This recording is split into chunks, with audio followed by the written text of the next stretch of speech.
Alright, so we've got our bouncing ball, we did some animation, now it's time to get into Maya a little bit more in depth. One of the first things that we need to realize is that it takes a lot of work, for something like this. And, it's taken me a long time just to get to this point. And it's not even looking, very good at all. So we're going to start, with this. We're going to get to here, and we're going to get to even farther, hopefully, as we get into this course. But a couple things. First thing we need to realize is what polygons are, or polys, as they like to call them in the industry. And they're basically polygons or polys are flat surfaces, such as these, that are combined to make up larger objects. And realistically, polys are what you want to work with. As you get more advanced in this, then obviously there are other tricks and such as cylindrical type aspect, cones, so on and so forth. But polys are really good to start up with. And polys all have what they call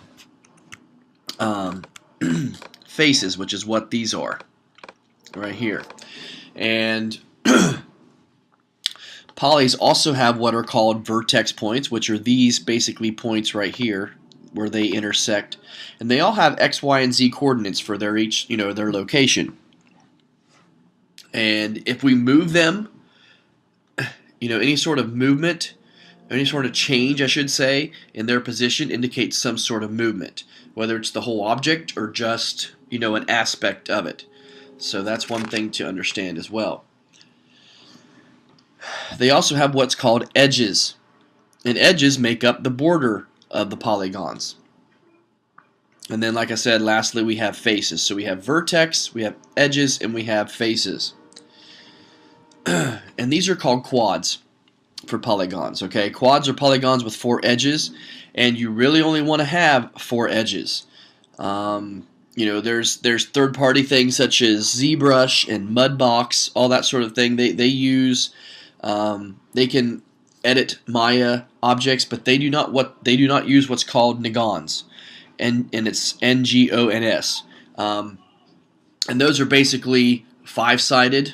Okay, you can use triangles in a pinch if you need to, but quads are definitely what you want to stay with.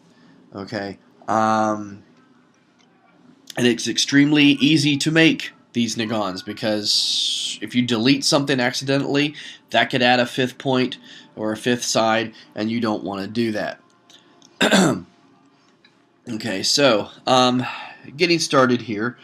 The first thing we want to do, I'm almost close out of this. Actually, I'm just going to go to a new project. So we'll go to the file, and then we'll go to project window.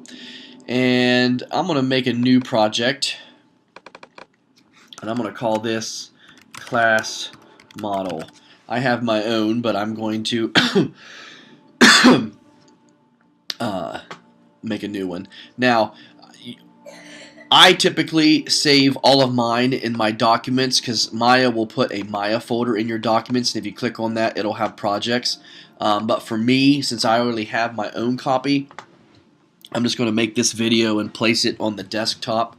So that's what this is going to go. So I'm just going to choose my desktop. You can put it in the documents if you want. I don't really care where you put it, just as long as you know where you put it.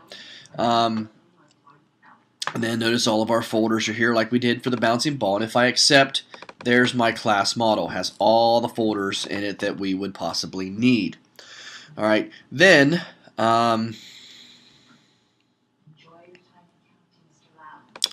we're going to go to, not Finder, obviously, File, and we're going to go to New Scene. No, I'm not going to save that. And the first thing that I'm going to do before I do anything is probably I'm going to save scene, and I'll bring this up to here, and I will choose my class model, and I will open it, and we'll choose scenes, and there we go, and edits,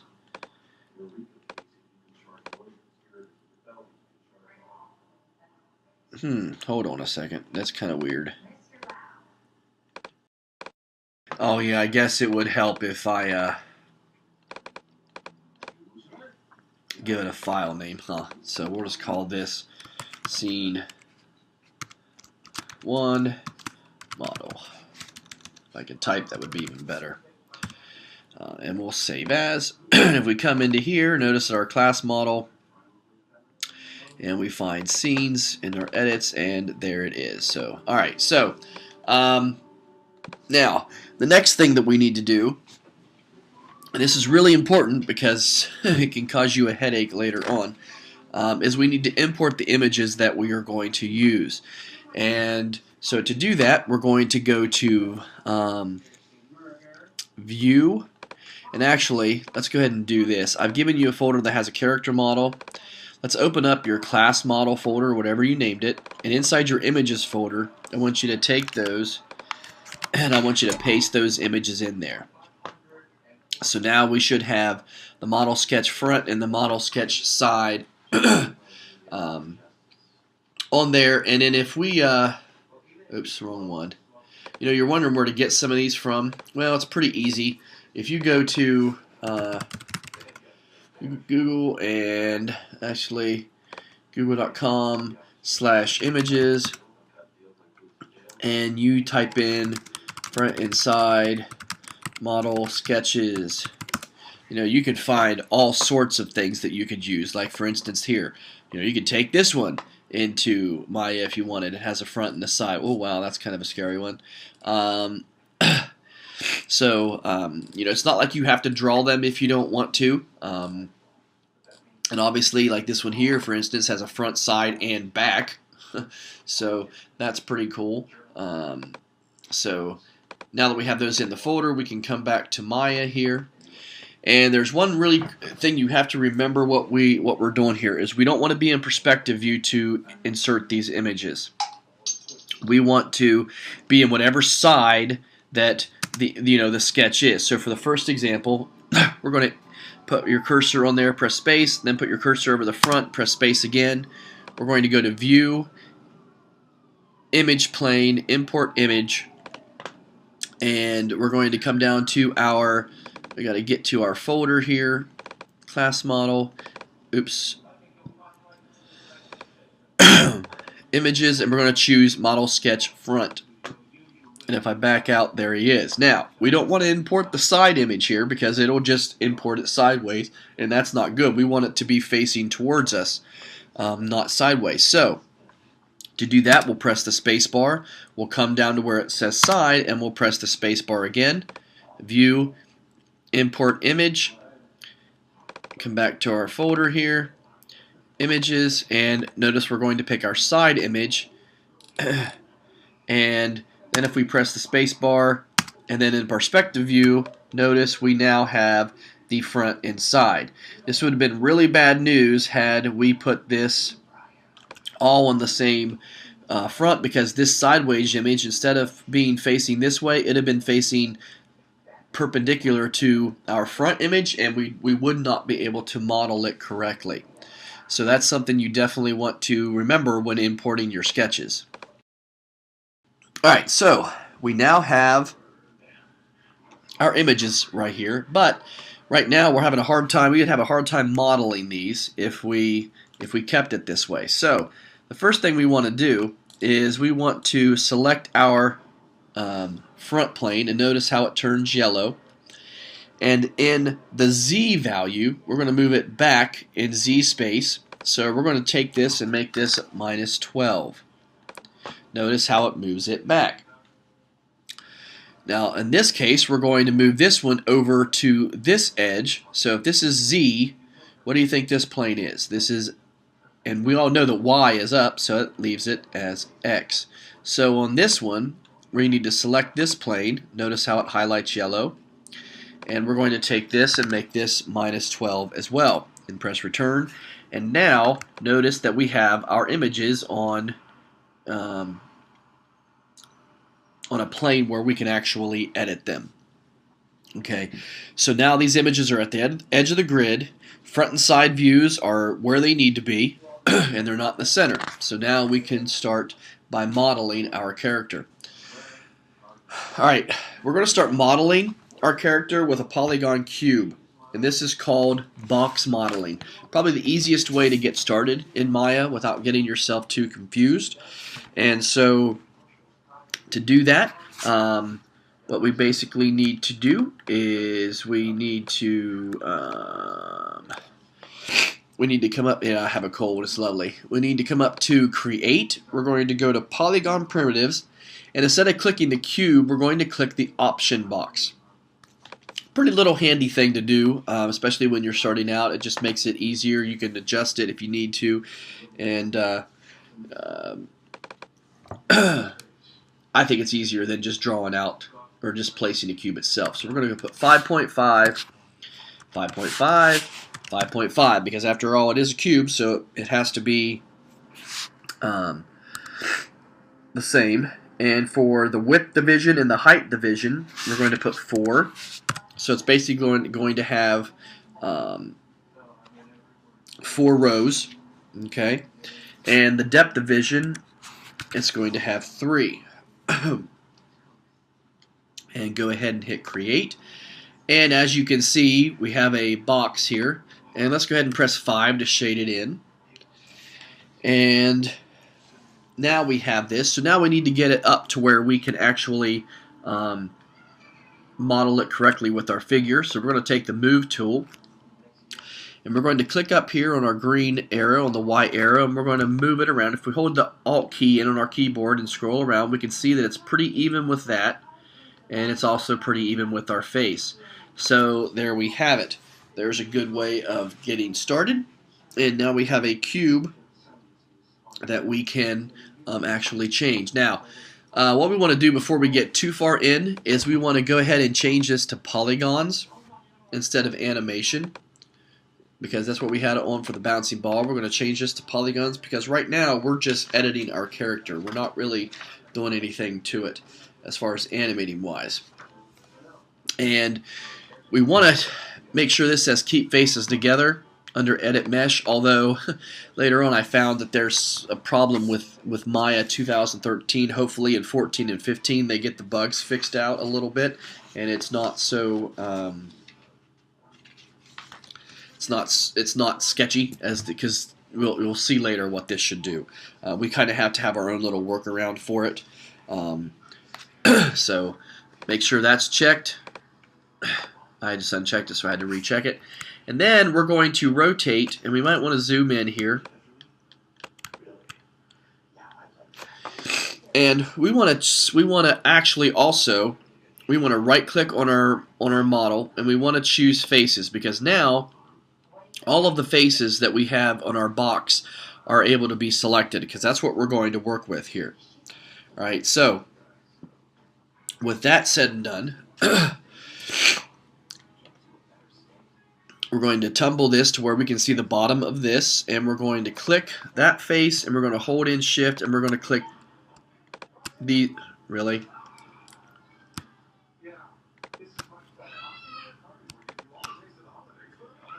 Okay, let me use the Select tool. There we go. And we'll hold in those two to where we have them selected. All right. Now we'll hold in Alt. We'll scope this around. Maybe back this out a little bit so we can see. And the first thing we're going to do is we're going to make the neck of our character. So to do that, you can either press G or you can come up to Edit, Mesh, Extrude, and we're going to grab those bottom 2 pieces and make our neck of our character. Alright, notice how the new faces appear.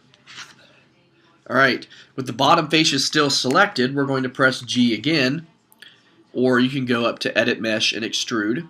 And we're going to bring this down to make the shoulders.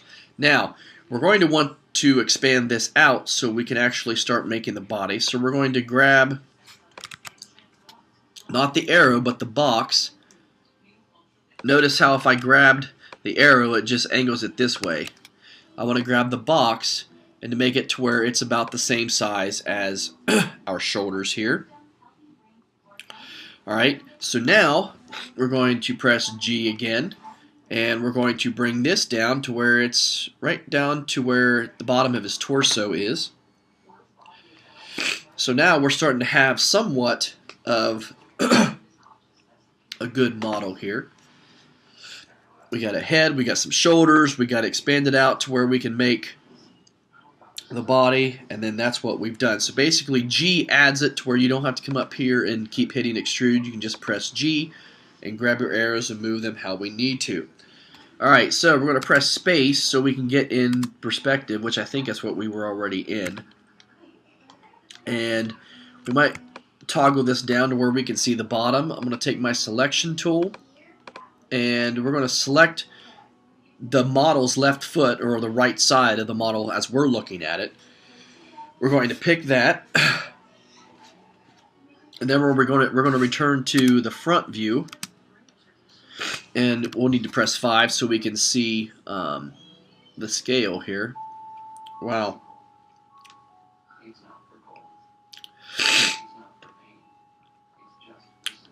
That's kind of crazy. Yeah, we'll leave it like. Yeah.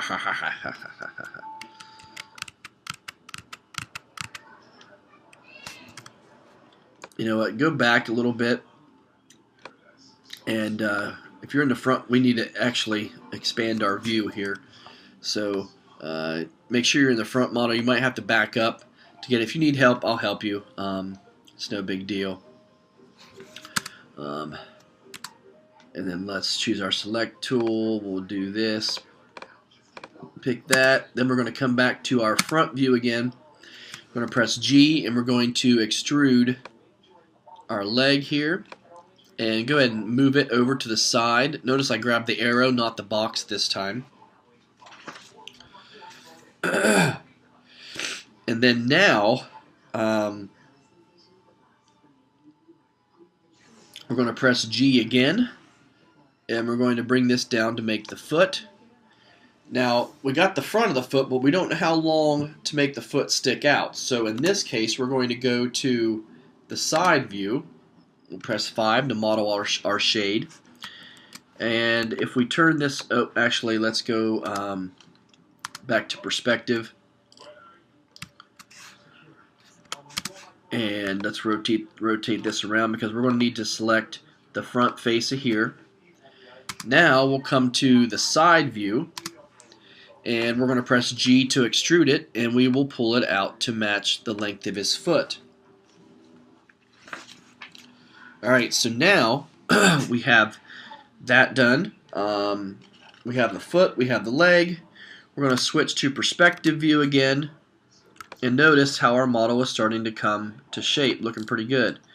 Alright, so now we're going to take the selection tool. We're going to select this little shoulder face here, or what would be the shoulder face, and we're going to extrude that out to match up to the shoulder.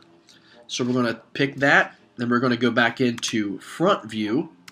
We're going to press G on our keyboard, and before we drag this out, notice if we did it this way, it would be up, where our arm is not up right now. So we're going to click this little, what I call a little, looks like a power icon, and notice how it flips it. So we're going to bring this over. Now, we want this to be a straight flat edge, and right now it is angled here. Okay, so in order to straighten this out, I found the best way to do it is just to grab this little circle on the outside and straighten it out as such. So now we have a straightened front arrow, and we're going to press G again to extrude this. This is going to be the palm, or I should say, yeah, to create the palm. And then lastly, what we're going to do, we're going to extrude again to make the fingers. So we should have a long joint for a shoulder, then we should have the palm joint, and then we should have the fingers joint there to create the finger base.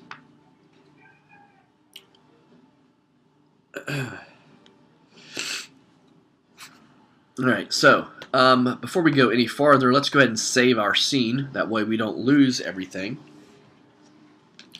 And we're going to go on from here. Give me 1 second. I gotta blow my nose. Back. Gotta love having colds. All right. So I'm gonna select perspective view here again, and we're gonna rotate this around. We're gonna get off the extrude tool here, the manipulator tool. We're gonna select the move tool, or the select tool, I should say. We're gonna select this face, then we're gonna scroll around, and we're gonna press Shift and select that face. So notice we have the front and the back. And what I'm gonna do here is I'm just gonna press G. Or actually, maybe we'll go to Edit Mesh Extrude, and we're going to extrude these out to make the finger base. So yeah, I know it looks kind of goofy, but believe it or not, that's going to work. Hold on. Crisis averted. Alright, so we have our fingers made here. The next thing we want to do is we want to select the very center, the center of the three faces, and we're going to press R to activate the scale tool. And scale in on the Z axis here until the three faces are about the same size, and we actually and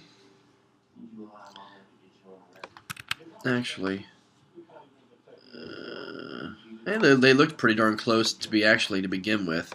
So alright, there we go. Now this is where Maya kind of gets stupid. We're going to go to Edit, and we're going to go to Keep Faces Together, and we're we're going to extrude here. We're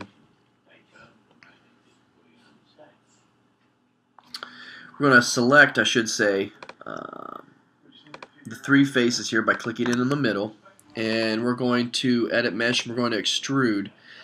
And you know, it's supposed to actually split them apart, but as you will see, it doesn't, I don't believe, at least in my book. And we're going to extrude these out. Actually, hold on, let's do this.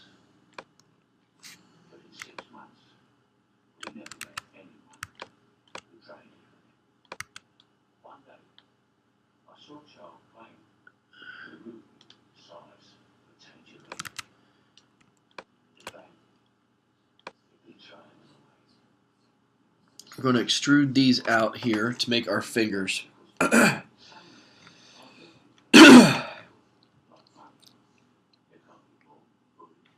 Alright, and we're going to choose scale here, and we're going to taper these to where and actually I think we probably are going to have to do this later on, and this is where they're not even put together. So we might actually have to, let's skip this step here. Let's take our select tool here, and we're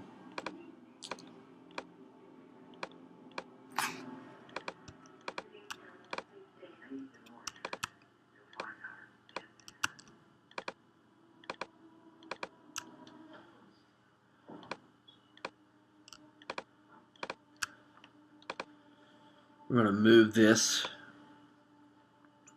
over. Then we're going to take this, we're going to move this to where they're separated here. Just a little bit. It doesn't have to be a big gap.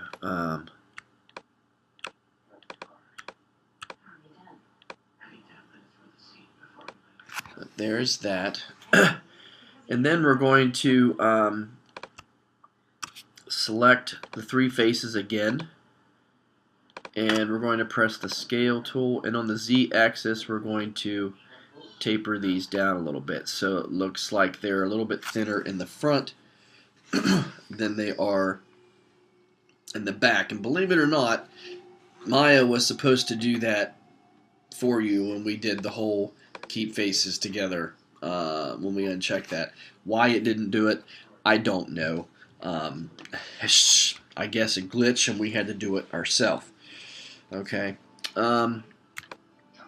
So we have our fingers here. Next thing we need to do is, and actually, man, think I might have made my finger base too big, but I'm just going to run with it. I'm not real happy with it.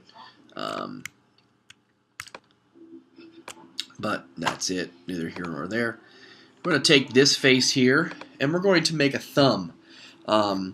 So while doing that, we're going to select our face there. We're going to let's go to Edit Mesh and Extrude. And we're going to pull this thumb out.